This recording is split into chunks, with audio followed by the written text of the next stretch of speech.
ملک کی دفاع ناقابل تسخیر، اسٹریٹجک محاذ پر ایک اور فتح۔ پاکستان کا زمین سے زمین تک مار کرنے والے ابدالی میزائل کا کامیاب تجربہ۔ میزائل جدید نیویگیشن سسٹم سے آراستہ 450 کلومیٹر تک ہدف کو نشانہ بنانے کی صلاحیت رکھتا ہے۔ ISPR کے مطابق کمانڈر آرمی اسٹریٹجک سروسز نے تربیتی لانچ کا مظاہرہ کیا۔ تجربے کا مقصد آپریشنل تیاریوں اور تکنیکی پہلوؤں کی جانچ تھی۔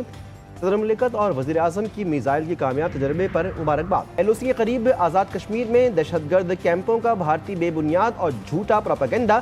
وزارت اطلاعات کی جانب سے بین الاقوامی اور مقامی میڈیا کے LOC کے دورے کا اہتمام۔ وزارت اطلاعات و نشریات کے مطابق بھارت آزاد کشمیر میں دہشت گرد کیمپوں کا بے بنیاد پروپیگنڈا کر رہا ہے۔ بین الاقوامی اور مقامی میڈیا کے سامنے تمام حقائق رکھیں گے۔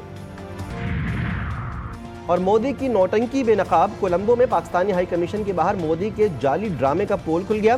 مودی سرکار کے ایجنٹس نے 30 اپریل اور گزشتہ روز کولمبو میں پاکستانی ہائی کمیشن کے باہر مظاہرہ کروانے کی کوشش کی۔ پہلگام فالز فلیگ یارڈ میں پاکستان کو بدنام کرنے کی سازش، کرائے کے نام نہاد مظاہرین نے مودی کا پول کھول دیا۔ کرائے کے مظاہرین نے انکشاف کیا کہ انہیں تو کچھ پتہ ہی نہیں کہ وہاں کیا ہو رہا تھا، انہیں تو 1500 روپے کا لالچ دے کر لایا گیا۔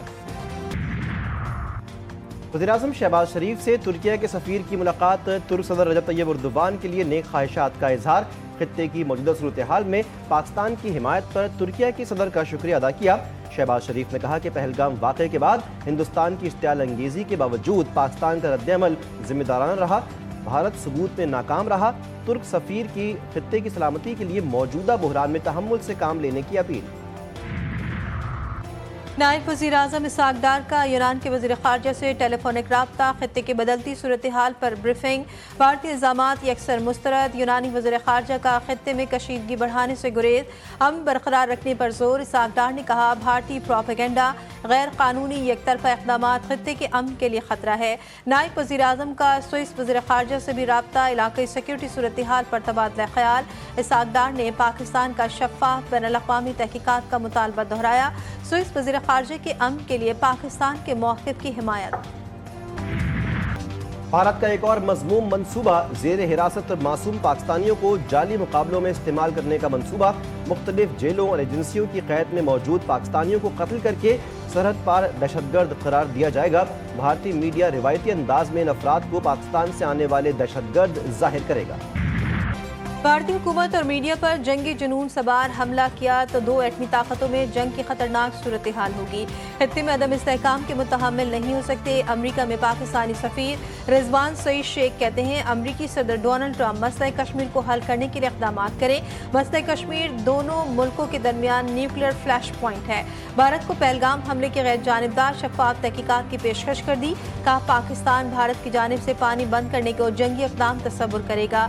ہم ایک پرامن پڑوسی چاہتے ہیں۔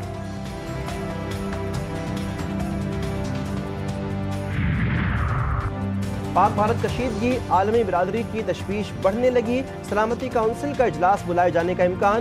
صدر UN سیکیورٹی کونسل کہتے ہیں کہ اجلاس کشیدگی میں کمی میں مددگار ثابت ہو سکتا ہے۔ پاکستان کی پہلگام واقعے پر اقوام متحدہ کا تحقیقاتی کمیشن بنانے کی پیشکش۔ موجودہ صورتحال بھارتی اقدامات کا نتیجہ۔ مقبوضہ کشمیر نیوکلیئر فلیش پوائنٹ ہے۔ پاکستان ایک ذمہ دار ملک ہے، بھارت سے بھی ذمہ داری کی توقع رکھتے ہیں۔ اقوام متحدہ میں پاکستان کے مستقل مندوب عاصم افتخار کی بریفنگ، کہتے ہیں کہ ہم نے کچھ نہیں کیا، نہ ہی صورتحال کو کشیدہ کرنے کے لیے کسی قسم کے اقدامات کیے۔ غزہ اور کشمیر میں ایک ہی مماثلت ہے، دونوں جگہ پر غیر قانونی قبضہ ہے۔ پانی پر بھارتی پروپیگنڈا، بھارتی کانگریس کے سابق وزیر نے بے نقاب کر دیا۔ سیف الدین سوز کا کہنا ہے پاکستان کے لیے پانی لائف لائن ہے، زراعت اور پینے کے لیے استعمال ہوتا ہے۔ پانی موڑنے کی کوشش کی گئی تو پنجاب اور جموں کشمیر مکمل ڈوب جائیں گے۔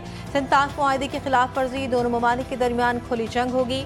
پاکستان کا موقف واضح، وہ پہلگام حملے میں ملوث نہیں، یہ مودی سرکار کی سازش ہے۔ اتنی بڑی فوج کے باوجود پہلگام واقعہ ہوا، فوج کیا کر رہی ہے؟ کیا فوج نے چوڑیاں پہن رکھی ہیں؟ مقبوضہ کشمیر کے بزرگ نے بھارتی میڈیا کو آئینہ دکھا دیا۔ بھارتی فوج پر کڑی تنقید، کہا کہ بھارت نے 11 لاکھ فوج کشمیر میں تعینات کر رکھی ہے۔ بند کرو یہ ڈرامہ بازی، اب میڈیا پہلگام میں نہیں آنا چاہیے۔